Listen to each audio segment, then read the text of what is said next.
अस्सलाम वालेकुम। Last lecture में हमने सी लैंग्वेज का इंट्रोडक्शन पढ़ा था कि सी लैंग्वेज डेवलप किसने की थी और किस तरीके से डेवलप की थी और उसका बेसिकली पर्पस क्या था कि वो सॉफ्टवेयर बनाने के लिए वो लैंग्वेज डेवलप की गई थी।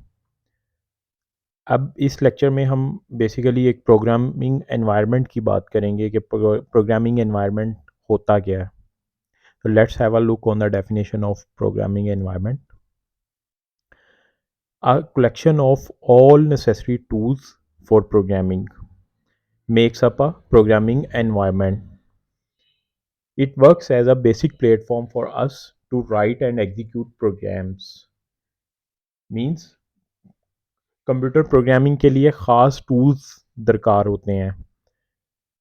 प्रोग्रामिंग के तमाम अहम ये जो टूल्स हैं इनको इकट्ठा करने से एक प्रोग्रामिंग एनवायरनमेंट बनता है और कोई भी प्रोग्राम लिखने और चलाने के लिए हमें ये बुनियादी प्लेटफॉर्म फ्राहम करता है जो प्रोग्रामिंग एनवायरनमेंट होता है। अब बेसिकली वो कौन से टूल्स रिक्वायर होते हैं। सबसे पहले तो जो सॉफ्टवेयर होता है वो कोडिंग से बनता है। तो कोडिंग करने के लिए कोडिंग से मुराद है हमें कुछ ख़ास कोड्स लिखने पड़ेंगे। वो लिखने के लिए हमें कोई टेक्स्ट एडिटर रिक्वायर होता है जिसके अंदर हम उन ख़ास कोड्स को लिख सकें। तो फर्स्ट टूल तो टेक्स्ट एडिटर हो गया। फिर नेक्स्ट टूल होता है उसको लिखने के बाद उसको हमने उसको कंप्यूटर की ज़ीरो वन में कन्वर्ट करना होता है क्योंकि कंप्यूटर ज़ीरो वंस को समझता है और हम वो जो कोड्स होते हैं वो ABC में लिख रहे होते हैं और हमने लास्ट लेक्चर्स में पढ़ा कि कंप्यूटर जो है वो जस्ट ज़ीरो वंस को समझता है।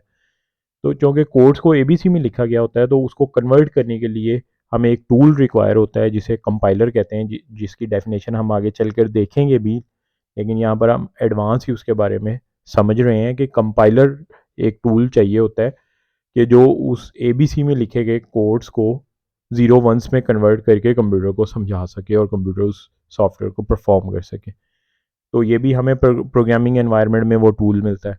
फिर उसके बाद डिबगिंग का एक टूल होता है कि प्रोग्राम में आने वाले एरर्स को फाइंड करने के लिए और उनको रिमूव करने के लिए यूज़ किया जाता है। वो भी हमें प्रोग्रामिंग एनवायरनमेंट में मिलता है। और एट दी एंड और बहुत सी इस तरह के टूल्स हैं जो कि कोडिंग करने के लिए रिक्वायर होते हैं। ये तो मैंने ज़रूरी चंद एक आपको कंपाइलर, डिबगर, टेक्स्ट एडिटर, इनके बगैर तो गुजारा ही नहीं है। तो बेसिकली प्रोग्रामिंग एनवायरनमेंट हमें ये टूल्स प्रोवाइड करता है एक ही जगह पर जहाँ पर हम इनको यूज़ करते हुए सॉफ्टवेयर्स बनाते हैं।